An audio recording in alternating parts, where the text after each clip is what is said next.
it's just making sure I'm live on Instagram. Okay, so greetings everyone.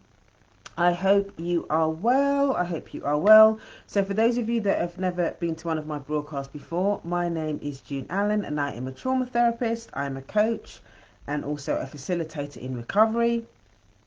And I'm very passionate about helping black women stand in their truth and to just get comfortable in their own skin and just be unapologetic about their self-love.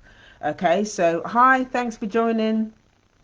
So yeah, my core expertise, I help black women achieve this unapologetic self-love by working with what I call an empowerment triangle. So I look at the intersection between race and whiteness, the mother wound, and the relationship they have with themselves. Those three corners, okay, of the triangle is how I work with clients to help them experience unapologetic self-love.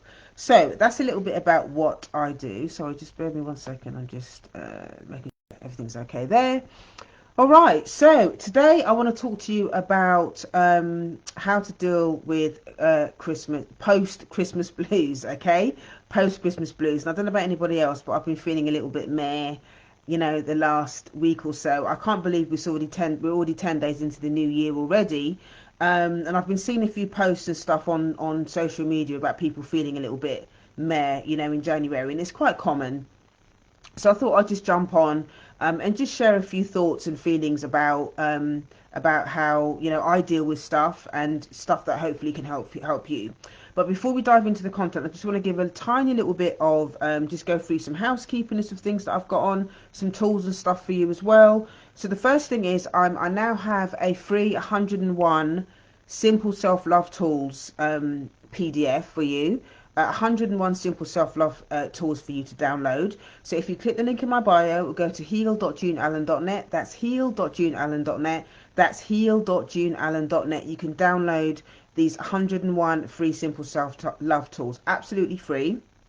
Okay, the second thing that I have on offer for you is that I have a masterclass which will teach you how to create a daily wellness practice. So if you've been struggling with being consistent, if you've fallen off the wagon over Christmas with your daily practice, if you're new and you're looking for something to help you build your own self-care practice at home, then this masterclass is for you. So again, you can find all that in the link in my bio. And the final thing that I wanted to say is that we have our financial therapy circle that's coming up this Thursday, 8 p.m. London time. So if you are interested in exploring the relationship between the relationship that you have with money and your emotions and how you feel about yourself and how the two kind of interact with each other, then this class is for you. We're also using the Black Woman Millionaire book by Dr. Venus Opal Reese, which anchors the conversation. But we also, talk a lot about different things. There's journal prompts and all the rest of it. So yeah, if you're interested in any of those, then please click the link in my bio and you'll find all of the information there. Right, so let's get into the content. So for those of you that have just joined, my name is June Allen. I'm a trauma therapist, I'm a facilitator, and I'm also a coach in recovery. And I help black women experience unapologetic self-love. So today we're talking about how to deal with post-Christmas blues, okay? Post-Christmas blues. So the first thing that made me think about this is, why is it that people get so down in the dumps? Why is it that people feel like this in January? Why is it such a almost like a graveyard month, isn't it? Nobody really wants to do anything. Christmas is finished. Why is it that people feel so down? So there's lots of reasons why, and as I was kind of exploring this, it kind of made sense. It's making more and more sense as to why people feel like this. So Christmas is there's a huge build up to Christmas. There's all of the adverts. People selling everything. There's all the adverts on telly with all these families enjoying themselves and spending lots of money and all. There's this huge build up. And then you have Christmas, so you kind of like in the whole fantasy on the kind of treadmill of Christmas, and then when it kind of happens, it doesn't always meet your expectations.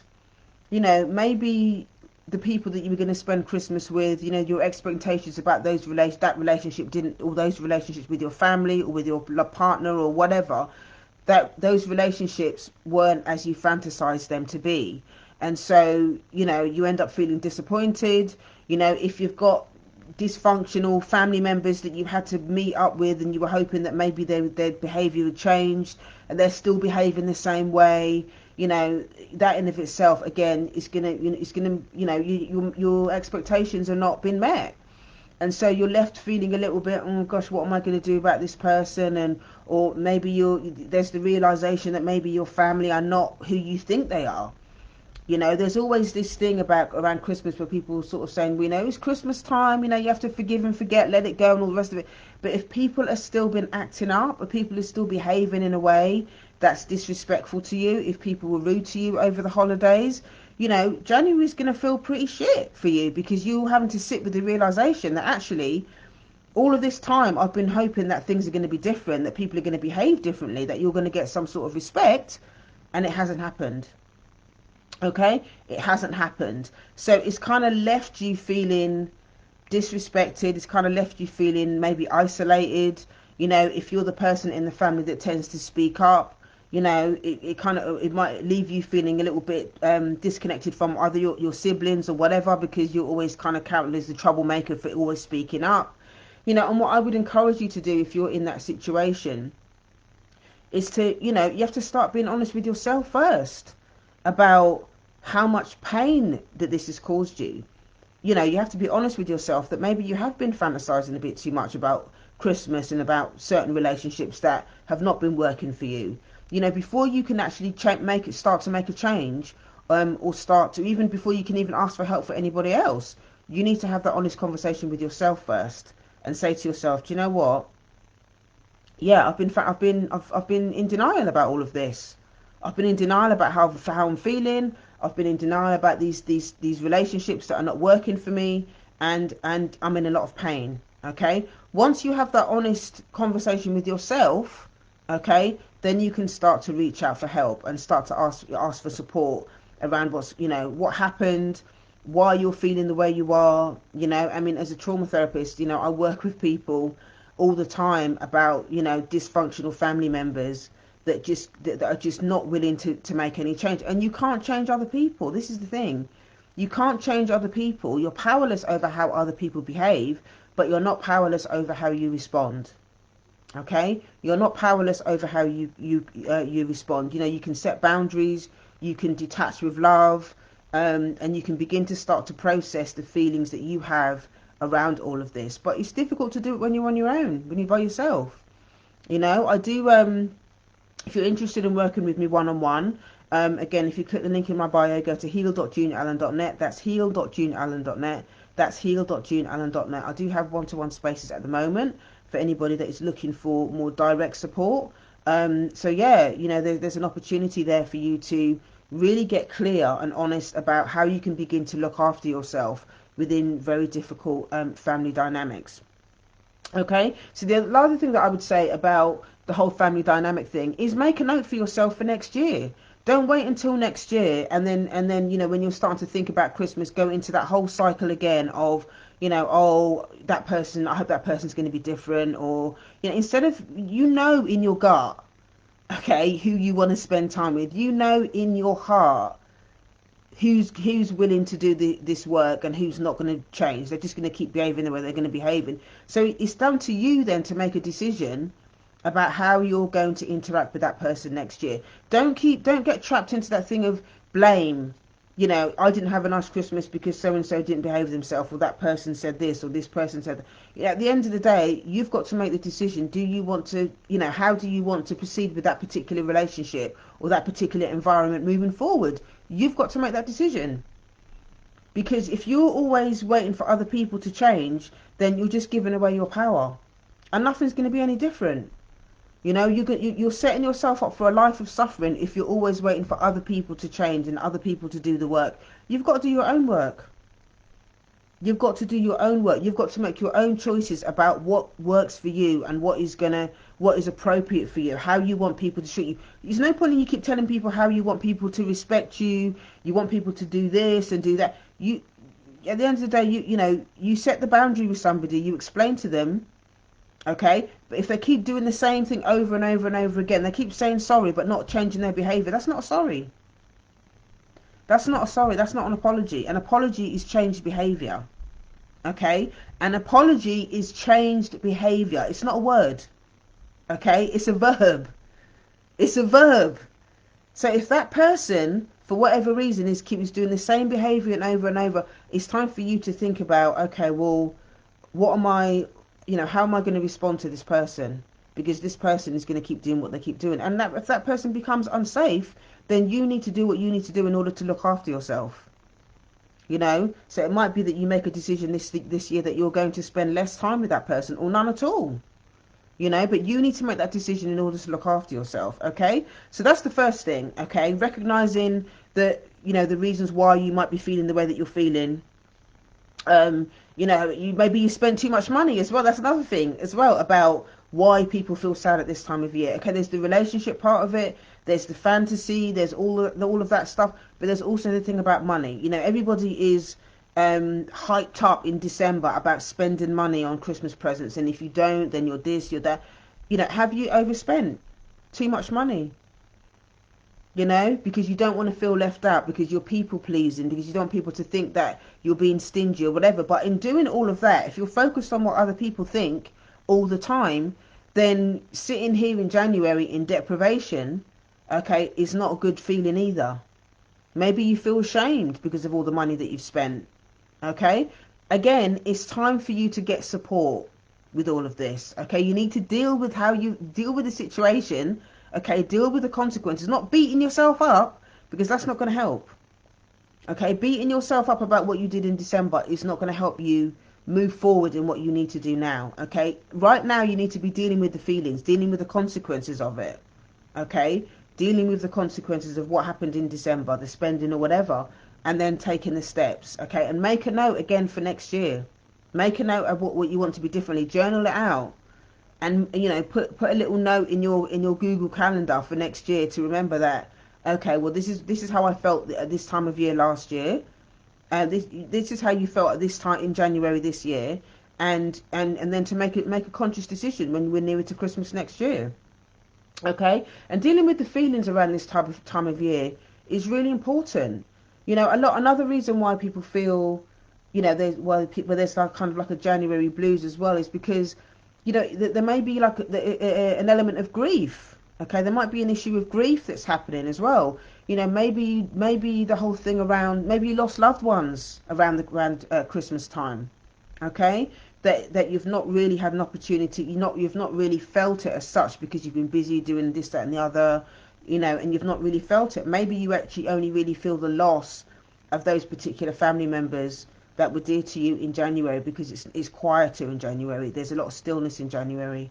January is that graveyard month when people are just kind of ticking by, and it's important to give yourself permission to feel the grief, to feel the loss of those things.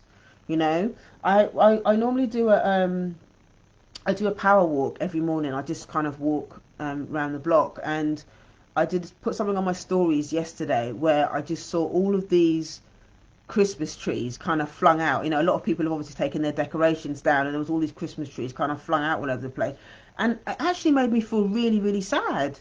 It made me feel really, really sad, and I was thinking, gosh, what's that about? Because these are just people putting out their Christmas trees. So the first thing is I felt really sad, because it's just like, people go to all of this trouble to have these trees in their house for 2 weeks of jolly, 2 weeks of Christmas jolly. And I just think, what's got all the stuff that's gone into actually growing the Christmas tree, transporting it, taking it to the shop, all the rest. I thought about that journey, and I kind of wondered as well, like, what is all of that doing to the earth? Us growing these trees, cutting them down, having them in the house for 2 weeks, flinging them outside, and all of it. And all of that, there was that part of it, but there was also the part of me that was making me sad when I kind of explored it. It was around the idea that the Christmas trees outside were kind of like the final kind of like symbol of the ending of the year. The Christmas trees flung outside means, oh my gosh, 2022 has actually ended. And I was thinking to myself, okay, well, maybe the sadness I need to explore. Maybe is there something that, stuff in 2022 that I haven't really processed? Is there stuff that I'm thinking about last year that still needs to be addressed, and all of that kind of stuff? And so you know, it just made me just think about, okay, well, I need to deal with the feelings around, okay, well, last year it was quite a big year for me in many ways. You know, I finished my psychotherapy training, and yeah, there was some. I put some boundaries in with some other family members that were quite painful.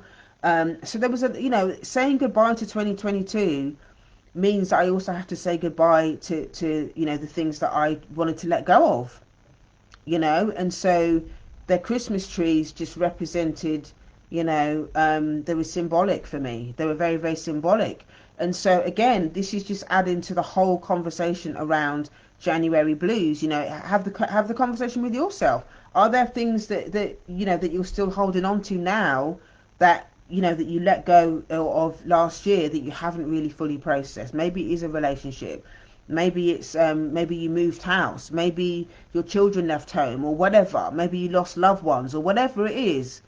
You know, it's giving yourself permission to really, in the January month that's quite still, just thinking about, okay, well, what have I really lost and let go of last year? And have I really fully processed those things? Yeah, have I really fully processed those things? What is left unfinished? Okay, what is left unfinished, and what grief do you need to really lean into in order to complete it, so that you can move forward in this year? Okay, you can move forward in 2023 with a lot more conviction and a lot more serenity and a lot more peace. Okay, so the final thing that I wanted to talk about in terms of January blue or post Christmas blues is, you know, you need to be more intentional and you need to plan.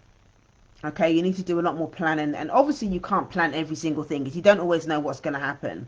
But what you can do is use this as an opportunity to clean up those things that work for you last year. I.e., if you are one of those people that spends too much money, think about how you're going to save. Okay, if you want to spoil your family members and you know, your loved ones or whatever, and you want to, you know, have a better Christmas last year without having to worry about money, don't just think about the actual practical bits, the money itself, but think about what is it about you that made you overspend. What were the emotions that made you overspend this time that didn't work for you? Okay, these are these things that we talk about in the financial therapy sessions on a Thursday. Um, I ask the ladies to actually just really explore and really get curious about not just the money itself, but what does money represent in terms of in terms of the emotional relationship. What comes up for you when you think about money, when you talk about money? You know, as a black woman, what does that mean for you? And a lot of the stuff that comes up, you know, there's a lot of secrecy, there's a lot of shame. You know, what are the types of things that were passed down in your family? You know, one of the things that we did talk about, actually, not last week, but in the weeks before Christmas, was, you know, how was, you know, money, what was the relationship between money and Christmas and stuff when you were growing up as a child? How did that, you know, how did that play out? And you know, for a lot of the people that I was, you know, they shared back that Christmas was, it wasn't like a, you know, they didn't get loads and loads of gifts, or a lot of their parents were poor and stuff like that. But also, you know, there was always nice food, there was always lots of food, but it was also, it can be a sad time as well for a lot of children, not, you know, not meeting the expectations, you know, not meeting the expectations, and having to deal with, you know, dysfunctional family and all of that kind of stuff. So having to think about that, as well as the money, you know, and how the money kind of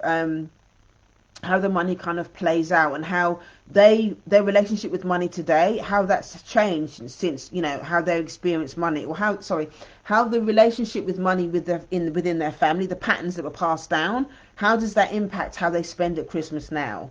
You know, and there were some that just had a lot of unworthiness around money. Like, I don't really want to buy myself that thing. I don't really want to treat myself to that thing because they don't feel worthy. Some people just felt a lot of fear around spending money because they felt, you know, there's this whole thing around money and survival. You know, for us as a community, it's important for us to recognize that, you know, that our black bodies were commodities, okay, under the system of racism. You know, our ancestors on the plantations, their black bodies were used for capitalist greed. You know, so it's understanding all of the different links between all of those things that impact our relationship to money. And so, you know, maybe Christmas can trigger feelings of shame and unworthiness because maybe we don't have the money to spend on things that we want to. Maybe we don't even want to celebrate Christmas at all. And so we choose, you know, it might trigger, you know, feelings around race and feeling manipulated by the system and all of that. I know I've had Christmases like that where I've just thought, like, do you know what? I'm not engaging in none of this, because I'm not, I'm not spending money. It's all about making money. It's all about manipulating people to spend money that they don't have. And if you don't sort of meet the system's expectations for this, this hugely expensive white Christmas or whatever, if you don't fit into all of that, then you're not really having a proper Christmas, and you can't really enjoy yourself with all of that. So it's really unpacking what Christmas really means for you, and what type of Christmas do you really want? What does that mean for you, and how does that impact how you feel about yourself? It's not about doing what externally is expected, what you see on TV and what your friends are doing and all the rest of it. It's about having that conversation with yourself and saying to yourself, actually, what did I really need this Christmas that I didn't get? And it might not be presents. It might just be that you wanted connection, or that you wanted to be around people that really, really care about you. Some of the best Christmases I've had, have been with, with friends in recovery. I've had some lovely Christmases, with friends in recovery. There's some other Christmases that I've had where I've just slept the whole day. My daughter would go to her dad's, and I would just sleep, and that's absolutely fine as well. But it's about understanding what your needs are, and not being impacted by all of the external pressures that happen at Christmas time, and then making a conscious decision is, this is how I want to spend this time of year, and and this is what I'm going to do next year. So I'd really encourage you to plan about that. Don't allow the whole cycle of, the whole build up to Christmas, and then Christmas happens, and then you have all the family dysfunction and the arguments and the disappointments, and then January you're feeling pissed off because you spent too much money, and you're falling out with this one, and you got the resentment. You can come out of that. You can step out of that cycle. You can choose to step out of that cycle, but you have to be intentional now, today, about what you're going to do. Okay? And it starts from you doing your own self-care work from today. Okay? From now. You can start doing your self-care work from now. You can go to my website, okay? Go to heal.juneallen.net. That's heal.juneallen.net. That's heal.juneallen.net. And you can download the free 101 simple self-love tools, okay? You can start there. And, once you've done that, then you can make a decision about how you want to move forward, okay? Make sure that you've got your self-care in place, your practice that you can do every day. And the more well you are, the more less attached you are to external people trying to pressure you to do things, the more content you'll feel. Sometimes in order for you to love yourself, sometimes you have to let people down. That doesn't mean you're going to be rude to them, or that you don't love them, or that you don't care about them. It just means that sometimes it just has to be a no. Sometimes no is the most loving thing that you can say.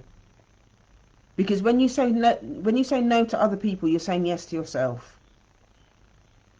Okay? So many of us are so we've been trained that, if you love someone, then you always have to put yourself last. You always have to abandon yourself. You always have the bottom of the... No, because when you always putting yourself at the bottom of the pile, it just breeds resentment. It can just breed resentment, and you end up... It's tiring doing that all the time. Make this the year that you start putting yourself at the top of the list. You start putting yourself first. And I'm not talking about hurting people or being mean or being selfish. I'm not talking about that. I'm talking about giving yourself permission to take care of yourself, to nurture yourself, to love yourself, to give yourself time and space. As black women, we're always putting it, everyone else is always first. As black women, everyone else is always first. And then we wonder why we get so angry. Okay, we get so angry because we're not listening to ourselves. We're not listening to what our needs are. We're not conscious of what our needs are, and we're not communicating what our needs are. So therefore, we end up angry, because if we're not communicating what our needs are, we don't understand them. Our needs don't get met.